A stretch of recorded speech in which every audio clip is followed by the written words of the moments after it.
Assalamualaikum warahmatullahi wabarakatuh.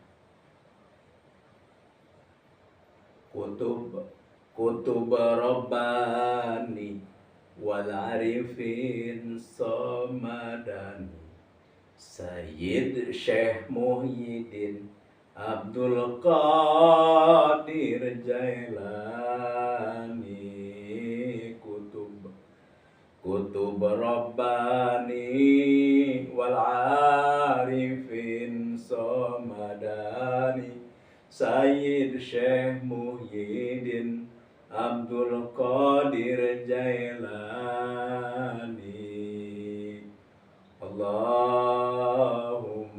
salli wa sallim wa barik alaihi wa ala alihi. Allahumma salli wa sallim wa barik ala Sayyidina Muhammad wa ala alihi wa sahbihi. Alhamdulillah, izin Allah Subhanahu wa ta'ala, kita bisa bertemu kembali, bermuajah, berkumpul, bersilaturahim di tempat yang mulia ini, munggu Allah Subhanahu wa ta'ala. Kenapa kita tempat ini disebut mulia? Karena ini adalah tujuan, tiada lain tiada bukan, kita adalah mencari ridha Allah Subhanahu wa ta'ala dengan jalan thalabul ilm. Begitu pentingnya ilmu, begitu hebat dan istimewanya orang pencari ilmu, orang yang senang ilmu, orang yang memuliakan ilmu. Alhamdulillah, sehebat apapun tempat, semewah apapun tempat, tapi kalau tempat itu tidak dipakai untuk mengingat Allah, maka itu adalah tidak disukai, tidak disenangi oleh Allah Subhanahu wa ta'ala. Na'udzubillah min dzalik. Tapi serendah-rendahnya, sesederhana-sederhananya tempat, tapi apabila tempat itu diadakan zikrullah, diadakan thalabul ilmi, diadakan kebaikan-kebaikan, maka sejatinya itulah tempat yang disukai oleh Allah Subhanahu wa ta'ala. Alhamdulillah. Walaupun kita digubuk kita misalkan, kalau kita misalkan di saung ladang atau misalkan di saung kebun, tapi kalau digunakan untuk mengingat Allah, sejatinya itulah tempat yang mulia, yang disenangi oleh Allah Subhanahu wa ta'ala. Alhamdulillahi rabbil alamin. Jadi begitu hebatnya, begitu istimewanya, begitu mulianya orang pencari ilmu, orang pencinta ilmu, orang yang semangat, orang yang begitu mengejar ilmu pengetahuan. Itulah sejatinya makhluk yang dicintai Allah Subhanahu wa ta'ala. Di sini Nabi kita, Nabi Muhammad SAW bersabda, ad-dunya mal'unah. Dunia ini tidak disukai oleh Allah Subhanahu wa ta'ala sebenarnya. Mal'unun ma fiha. Bahkan termasuk apa yang ada di dunia ini, Allah kurang menyukainya. Sehingga ingin sekali Allah menghancurkan atau melipat dunia ini, kalau memang tidak ada orang-orang yang mengingatnya, tidak ada orang-orang yang beribadah kepadanya. Terkecuali Allah, cinta Allah, senang Allah, sayang Allah, respon kepada siapa? Yaitu adalah illa dzikrullah, tempat-tempat yang dipakai mengingat Allah Subhanahu wa ta'ala. Seperti tempat-tempat seperti ini, kita berkumpul, kita mengatakan tentang hadis, membahas tentang Al-Quran, bermusyawarah, berdialog, bermudzakarah tentang ilmu-ilmu Allah. Tempat itulah yang dicintai, disenangi Allah. Wa mawalah, dan yang berkaitan dengan itu, waliman au muta'ima, pengajar dan yang mengajar, ustaz dan santri, ustazah dan santriat.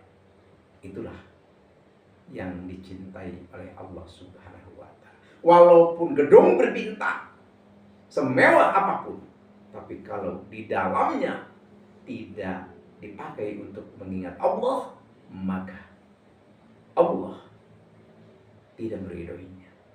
Oleh karena itu, yang lebih baik kita udah tempatnya bagus, tempatnya indah, tempatnya mewah, langsung dipakai untuk zikrullah. Wah, itu sangat luar biasa. Insya Allah, amin ya Allah ya Rabbal alamin. Tuh, jadi tentang mencari ilmu, tentang berjuang mengejar ilmu, ya tentu ilmu agama itu adalah sangat luar biasa. Sehingga Nabi bersabda, fadlul ilmi khairu min fadlil ibadah wa khairu dinikumul wara. Jadi kesempurnaan, keagungan, keutamaan ilmu itu adalah khairu min fadlil ibadah, lebih utama daripada ibadah. Jadi ilmu ini, keistimewaan ilmu itu lebih utama daripada ibadah. Karena ibadah pun tanpa ilmu tidak akan diterima oleh Allah. Karena ada keterangan pakulluman bi ghairi ilmin ya'malu a'malu mardudatun la tuqbal. Jadi barang siapa yang beramal tapi tidak memakai ilmu, maka ditolak, yakni tidak diterima oleh Allah Subhanahu wa ta'ala. Oleh karena itu, ayo jangan sia-siakan waktu kita, jangan lalai kita, jangan lupa kita apa? Belajar ilmu. Jadi seandainya kita di kantor enggak ada kesempatan kita untuk belajar ilmu, masuk berangkat pagi, pulang malam. Seandainya sekarang Allah memberi menganugerahi, memberi kemudahan kepada kita, ada medsos, ada channel-channel di situ, ada channel-channel pengajian, ya, YouTube. Ayo manfaatkan oleh kita, jangan sampai kita lewatkan. Terus ada orang yang usirah belajar dari medsos, dari YouTube, enggak benar. Habis kalau kita tidak ada waktu, tidak ada kesempatan untuk belajar langsung, mendatangi ustaz, mendatangi pesantren, mendatangi madrasah, mendatangi masjid, apa kita tidak sebaiknya kita belajar di YouTube? Yang penting kita dengan kiainya itu ada interaksi lah. Ada interaksi. Jadi kita apa komen-komen, kok sampai kita nelpon, pokoknya ada sambungan lah. Itu lebih bagus daripada kita tidak belajar. Dan itu pun bagus insya Allah. Ada nanti pertanggungan jawab di akhirat, kita punya guru yang kita ikuti tausiahnya di YouTube seperti itu. Tuh, jadi keutamaan ilmu itu adalah benar-benar melebihi, lebih utama daripada ini. Sebaik-baiknya agama adalah wara. Sebaik-baiknya beragama itu adalah wara. Itu apa? Berhati-hati di dalam melakukan, menjalankan sesuatu. Jadi jangan selalu menggoli saja. Jadi kita melakukan suatu apapun, kita harus tahu itu. Jadi jangan sampai ini ada masalah ini langsung sama menggoli saja, tidak memikirkan tentang hukum. Jadi berbuat kalau memang kita sudah tahu hukum jatuh halal, jatuh haram, jatuh makruh, atau khilaful aula dan sebagainya. Tuh, jadi tentang ilmu di sini ada keterangan util hikmah walau min ayun kharajat. Mau dari YouTube, mau dari mana yang penting jelaslah sumbernya, itu adalah boleh, bagus. Bahkan ada cerita begini ya, yang namanya hikmah ya, kemanfaatan ilmu ya. Jadi istilah kemanfaatan itu, istilah kegunaan itu, jadi istilah orang-orang mengatakan kalau memang itu telur ya, walaupun keluarnya dari pantat ayam ya, kalau berupanya telur, ambil gitu, ambil. Tapi walaupun memang keluarnya dari lemari misalkan, dari tempat yang bersih, tapi kalau memang itu kotoran, ya jangan kita ambil. Artinya apa? Ya artinya ayo kita mencari kebenaran, mencari kemanfaatan, mencari ilmu, ayo dari manapun. Jadi mau dari YouTube, mau dari medsos, silahkan. Mau dari buku, mau dari koran, mau dari kitab, ayo. Yang penting jelas sumbernya. Itu aja. Yang terpenting yang kita ikuti tausiahnya itu yang benar-benar ada referensinya gitu. Jadi misalkan wah keluaran pesantren atau memang keluaran sekolah misalkan ya. Sekarang banyak pesantren-pesantren modern ya. Ya boleh kita ikuti, atau dari pesantren-pesantren salafi gitu. Ya boleh ikuti. Makanya kenapa Al-Fakir bilang begitu ya? Karena kan sekarang maaf ya, sekarang kadang-kadang kita terbawa emosional ya, terbawa emosional. Seperti banyak orang yang mengatakan ini tentang Kang Deddy Mulyadi ya, Gubernur Jawa Barat. Kan beliau itu ya, Bapak Aing itu kan, ya Al-Fakir dengarkan ya, Al-Fakir perhatikan ya, beliau dalam hal ilmu keagamaan ya sungguh dalam seperti itu, sungguh dalam gitu. Walaupun beliau tidak membaca kitab kuning gitu kan, tapi ya itulah isinya sebenarnya. Yang dilakukan oleh Kang Deddy Mulyadi itu ya itulah ajaran Islam. Jadi beliau selalu sayang, beliau selalu mau berderma, beliau selalu ingin menyantuni, bukan menyantuni. Ya memang itulah isi agama.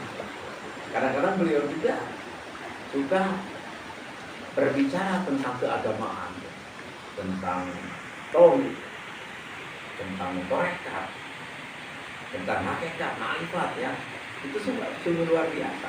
Tapi banyak ustaz-ustaz gitu, bahkan kiai-kiai ya gitu yang beliau mengakunya gitu kan. Tapi ya suka mendapat begini. Ya, kalau tentang kepemerintahan, ayo kita ikuti KDM. Kalau tentang keagamaan, itu jangan. Harus kita mengikuti ulama. Ini juga kalau menurut Al-Fakir ini terlalu apa namanya, kurang baik lah. Jadi seolah-olah Kang Deddy Mulyadi itu dianggapnya tidak layak untuk berbicara. Padahal kalau Al-Fakir perhatikan, KDM ini ya dalam ilmu keagamaan.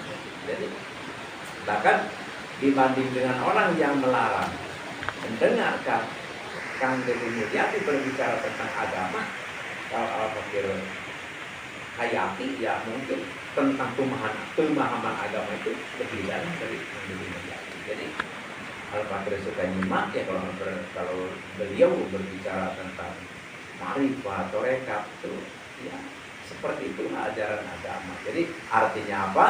Ya artinya Kang Deddy Mulyadi walaupun seorang gubernur ya, seorang kepemerintahan ya, berbicara tentang kepemerintahan ya memang beliau berada di kepemerintahan, seorang gubernur, dan berbicara agama pun jangan beliau kita lemahkan, jangan beliau kita anggap tidak layak untuk berbicara agama.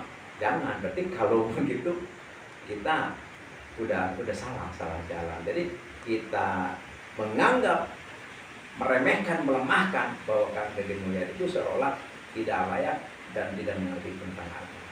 Jadi ayo Kang Deddy tentang bicara agama kita dengar. Tentang masalah kepemilikan ya jelas kita harus, karena beliau memang berada di pemerintahan seorang gubernur. Jadi di sini Al-Fakir maaf ya menjelaskan menerangkan tentang seperti ini, karena tidak sedikit yang mengaku ustaz, ajengah, kiai, buya, ya suka begitu gitu kan, suka ada semacam melemahkan, menganggap enteng, menganggap orang lain itu bodoh seperti itu. Padahal Allah Subhanahu wa Ta'ala mau memberi ilmu tentang apapun kepada siapapun, itu adalah prerogatif Allah. Allah mampu, Allah bisa. Coba kalau kita misalkan mengingat tentang sejarah lah ya, tentang ulama dunia kan, banyak ulama dunia ya, seperti Ma'ruf Al-Qarahi dan sebagainya ya, banyak di sana. Banyak orang yang sama sekali tidak belajar, bahkan baru umur 2 tahun, 3 tahun, 4 tahun, tapi sudah bisa membaca kitab, sudah bisa mengartikan Al-Quran, padahal belum pernah belajar gitu. Apalagi istilahnya Kang Deddy Mulyadi ya, beliau istilahnya belajar, bahkan beliau pun seorang sarjana, malang melintang di bidang tentang keilmuan. Jadi kalau kita menganggap atau mengeceng atau menilai bahwa Kang Deddy misalkan tentang agama tidak boleh bicara atau jangan didengar, wah ini sangat keterlaluan menurut Al-Fakir. Jadi Al-Fakir hanya mengingatkan saja, kita tidak ada yang lebih pintar sebenarnya di dunia ini. Kita sama saja. Jadi kadang-kadang yang dianggap oleh kita bodoh itu, ya kadang-kadang dialah yang pintar. Kadang-kadang yang dianggap pintar oleh kita justru sebenarnya dia itu bodoh. Artinya apa? Artinya ayo kita saling menghormati, kita saling menghargai, kita saling memuliakan, dan harus kita merasa kita ini bodoh, bahkan orang lain lah yang pintar. Itulah ajaran agama Islam sebenarnya. Jadi oleh karena itu ya Al-Fakir artinya apa?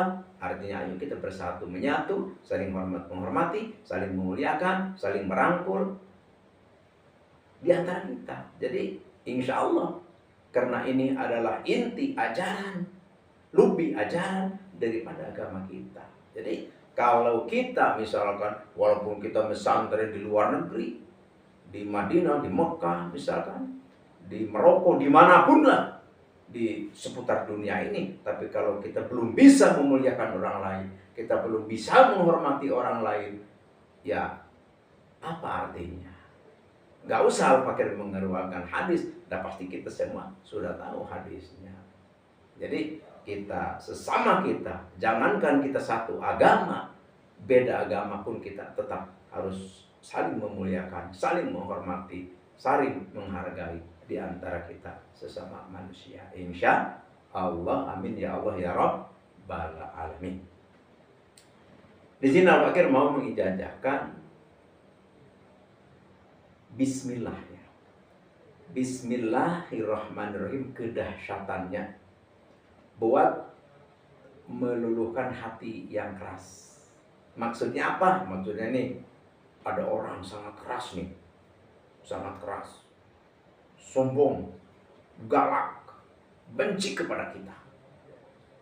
Atau kita punya anak, anak ini, waduh, noyobnya bukan main.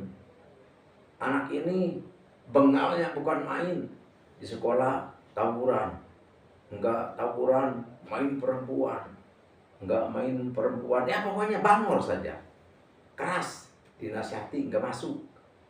Tuh, ini amalkan insya Allah. Atau kita punya istri kita sama suami berani banget. Atau suami begitu kejam, begitu galak kepada istrinya, insya Allah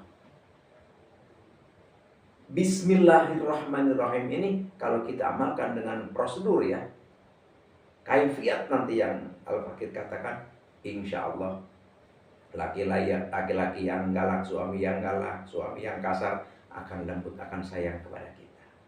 Istri kita yang galak, istri kita yang kejam, istri kita yang bengal, insya Allah akan tunduk, akan sayang, akan hormat kepada kita seorang suami. Dan anak pun insya Allah akan baik nurut kepada orang tua. Tuh, insya Allah.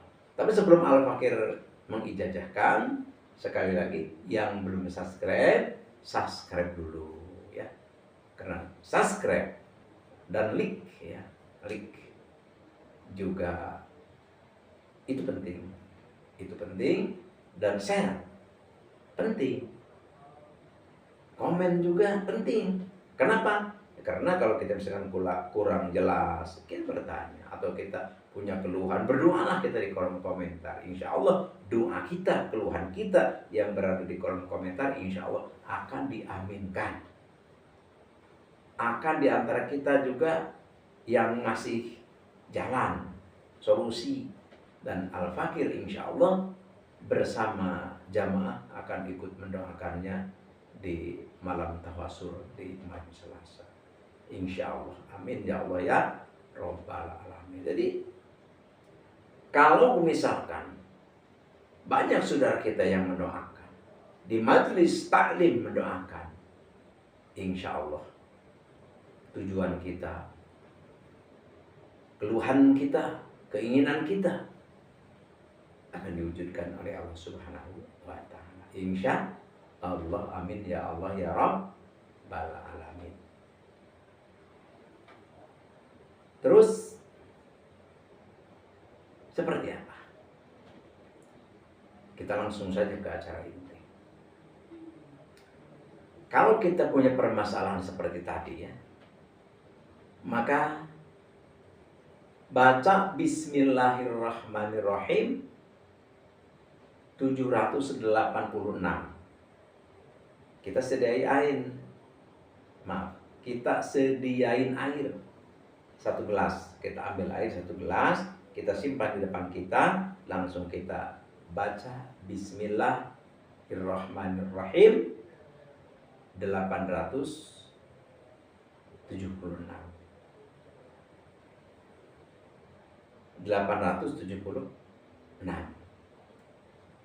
Tentu sebelum kita membaca bismillah, kita baca hadarat dulu.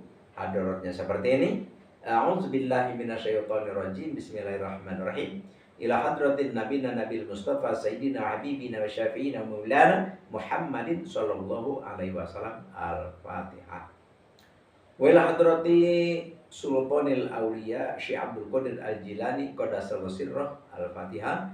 Wa ila hadrati Sultan Maulana Syarif Hidayatullah Sirbon, wa ila hadrati Sultan Maulana Hasanuddin Banten, wa ila hadrati Sultan Maulana Yusuf Banten, wa ila hadrati Sultan Maulana Mansur Cikadun, syai'ulillahi lahumul Fatihah. Wa ila hadrati jami'i ulama illahi ta'ala fil masyarik wal magharib, wa khususan ila hadrati Sayyidi Bakri Syato, wa ila hadrati Syekh Muhammad Amin, wa ila hadrati Syekh Muhammad Muksin, wa ila hadrati Syekh Ahmad Rifai, wa ila hadrati Syekh Khalil Bangkalan Madura, syai'ulillahi lahumul Fatihah. Wa khususan ila hadrati Syekh Ustadi Sayyid Asdamiluh Afghanistan, wa khususan ila hadrati Syekh Ustadi Man Ajazani Hadza, syai'ulillahi lahumul Fatihah. Wa ila hadrati jamil muslimin wal muslimat wal mu'minin wal mu'minat al ahya'i minhum wal amwat, wa khususan ila hadrati abi wa umi syai'ulillahi lahumul Fatihah. Jadi setiap kita mengatakan, setiap kita mengucapkan Al-Fatihah, maka jangan lupa baca surah Al-Fatihah 1 kali, yaitu dari Alhamdulillah sampai Waladhdallin. Setelah itu baru kita baca Bismillah, yaitu 876. Nah, di air ya, ke air 1 gelas. Nanti setelah beres kita minta kepada Allah ya. Kalau untuk anak kita ya, misalkan anak kita begitu nakal, begitu enggak karuan ngelawan, kita minta kepada Allah. Minta, ya Allah, ya anak saya supaya ini atau istri saya atau suami saya seperti ini. Langsung kita tatafal. Tatafal itu adalah kayak meludah tapi sedikit, seperti ambil kita gelas gitu. Jadi nggak ada ludahnya sih, paling hanya sedikit lagi, paling hanya sedikit aja tuh, itu namanya tatafal. Jadi ini ada riwayatnya, jelas referensinya seperti itu. Ada orang yang mau tahu, wah itu dukun, wah jangan kita bilang begitu. Belajar lagi kita agar kita tahu mana dukun, mana ahli aurat, mana ahli tarekat, mana ahli hikmat, kita harus tahu. Jadi agar kita tidak suudzon kepada saudara-saudara kita yang memang bergerak atau berada di area itu. Insya Allah, amin ya Allah ya Rabbal alamin. Jadi hanya inilah yang Al-Fakir bisa ijazahkan, bisa bagikan. Semoga bermanfaat dan insya Allah ini sangat berguna. Kenapa? Karena ini adalah penyelesaian secara ilahiyah. Kan gini, banyak yang datang ke Al-Fakir ya, dari dekat atau dari jauh ya, dari dalam pulau, kadang-kadang dari luar pulau gitu kan. Jadi banyak masalah-masalah yang memang sulit diselesaikan menurut akal kita. Seperti apa? Seperti begini, kita punya anak ini bengal ya namanya juga anak ya, apalagi di masa puber misalkan. Kalau perempuan ya umur 15 tahun, kalau laki-laki umur 17 tahun, itu kan masa-masa puber, masa bengal ya. Jadi sulit kita untuk memantau dia, karena misalkan dia sekolah, terus di sekolah, di luar sekolah dia melakukan apapun itu, nggak mungkin kita tahu. Tapi kita melihat, wah anak ini ada kita curiga ya, ini kayaknya nggak benar nih. Nggak mungkin kita bisa menasehatinya, terkecuali ya dengan secara ini.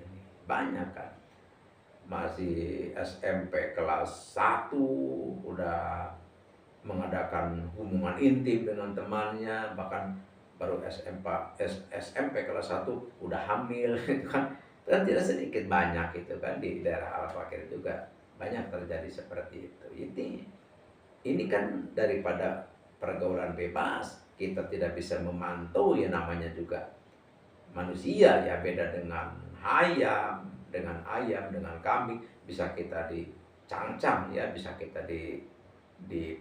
dipaku, maksudnya diikat lah, di kandang. Tapi kalau orang kan nggak bisa begitu. Jadi dengan secara ilahiyah kita bacakan ke air dan minuman kepada anak kita atau kepada orang yang kita tuju setelah kita meminta kepada Allah. Jadi ini sebenarnya satu solusi yang sangat mudah dan tepat, insya Allah.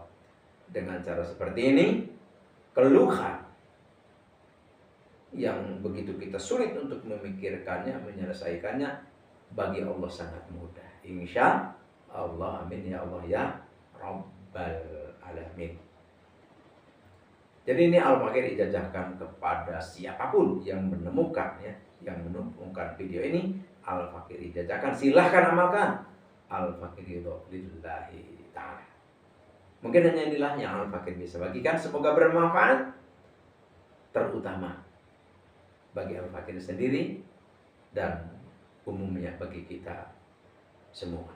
Sekali lagi, Al-Fakir tiada lain tiada bukan, dan kita pun semua, mari kita amalkan niat zikrullah, niat kita mendekatkan diri kepada Allah Subhanahu wa ta'ala. Yang kita cari adalah keridhaan Allah Subhanahu wa ta'ala. Apapun tentang masalah wasiat, kita ini pasrahkan kepada Allah saja, insya Allah. Amin ya Allah ya Rabbal alamin. Hanya inilah yang Allah Fakir bisa bagikan. Sekali lagi, mohon maaf atas salah hilaf dan keliru. Al-afu minkum. Wabillahi taufiq wal hidayah. Wassalamualaikum warahmatullahi wabarakatuh.